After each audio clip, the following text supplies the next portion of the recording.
एक दिन एक राजा का दरबार लगा हुआ था। सर्दी के दिन थे, इसीलिए राजा का दरबार खुले में लगा हुआ था। राजा की सारी प्रजा सुबह की धूप में बैठी हुई थी। राजा के सिंहासन के सामने एक शाही मेज रखी हुई थी। उस पर कुछ कीमती चीज़ें भी रखी हुई थी। उस समय राजा के दरबार में एक व्यक्ति आया और उसने राजा से कहा कि मेरे पास दो वस्तु हैं और मैं हर राज्य के राजा के पास जाता हूँ और अपनी दोनों वस्तुओं को उनके सामने रखता हूँ, पर कोई भी उसे परख नहीं पाता। मैं विजेता बनकर घूम रहा हूँ। मैं आपके राज्य में आया हूँ।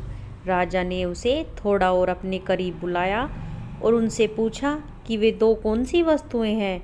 उस व्यक्ति ने वो दोनों वस्तुएं राजा के उस कीमती मेज पर रख दी।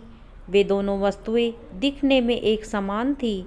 उनका आकार, रूप, रंग सब कुछ एक जैसा ही था। राजा ने देखकर कहा कि ये दोनों वस्तुएं तो एक समान हैं। तभी उस व्यक्ति ने कहा कि हाँ, देखने में ये दोनों एक समान हैं, पर वास्तव में ये दोनों बिल्कुल अलग हैं। इनमें से एक बहुमूल्य हीरा है और दूसरा कांच का टुकड़ा है, लेकिन दोनों देखने में एक जैसे ही लगते हैं, इसीलिए आज तक इन्हें कोई परख नहीं पाया। उस व्यक्ति ने राजा से कहा कि आप में से कोई मुझे ये बता दो कि इनमें से बहुमूल्य हीरा कौन सा है और कौन सा कांच है, तो मैं हार मान लूँगा और मैं बहुमूल्य हीरा आपके राज्य की तिजोरी में जमा करवा दूँगा।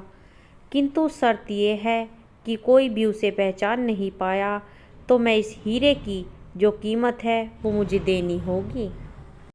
राजा ने कहा, मैं तो उसे परख नहीं पाऊंगा।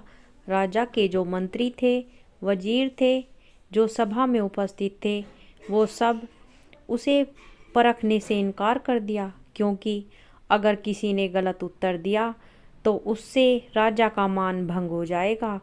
कोई भी व्यक्ति उन दोनों वस्तुओं के बीच में क्या अंतर था वो परख नहीं पाया। थोड़ी देर के बाद राजा की सभा में थोड़ी हलचल हुई और एक अंधा आदमी हाथ में लाठी लेकर आ रहा था।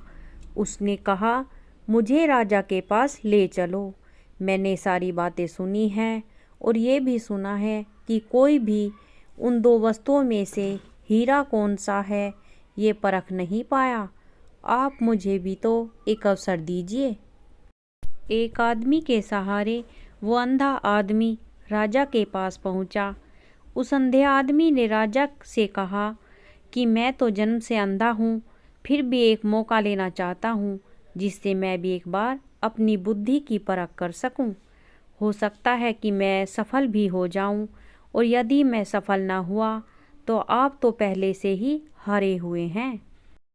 राजा को लगा कि मुझे इसे एक अवसर देना चाहिए।